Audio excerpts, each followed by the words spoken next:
geus tadi wah je. Wah, lumayan. Kemana anu lain? Tuh ingat udah can ke radio. Anjay, asa ku nikmat gitunya euy udud. Pogo ya tua. Tas mam terus udud. Menit pelem. Atuh puguh we nikmat. Nyanya tuh.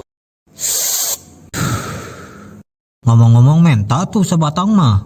Tos dahang asa asem euy sungut. Ek meuli tadi warungna ngadeun tutup kra. Waduh Bagong, kan tadi ge urang meuli warungna muka kene. Oh nya teuing atuh da pas urang tadi ka itu mah warungna ngadeun tutup. Ya, da meureun ge apalun meureun bakal aya ririwah nu nganjuk. Mana tuh nyelang heula sabatang mah. Wah, ieu ge nya sahiji. Maneh tong sok diajar kopet hirup teh. Siga mun pae bisa nguburkeun sorangan. Aslina wah. Tadi urang keur meuli sabatang. Ieu we atuh stengmen jeung urang. Dih, najis istilah sungut maneh. Nyanggeus sariembung mah. Wis mangan ora udud.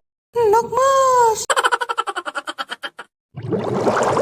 Nya ka mana atuh ieu budak waluh? Tadi ditungguan teu datang wae. Teuing atuh nikuatkeun kacangkel bohol keur nungguanana. Tah wae teh nu rek ngajalankeun misina. Biasa. Urang, aneh, bajang lancek maneh. Hah? Lanceuk urang saha? Biasa deui lamun lain si Uci asa Asep mah. Lanceuk maneh Bagong. Tong sok kitu maneh teh kalancek teh tareng aku. Najis aing boga dulu orang modelan kitu patut. Beban pisan geura. Tapi nya euy, uyuhan maneh satim jeung si eta. Pagawean nonton film si Montok bari nyabun geura.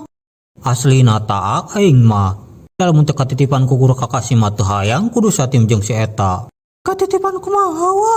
Nya katitipan omat narujon.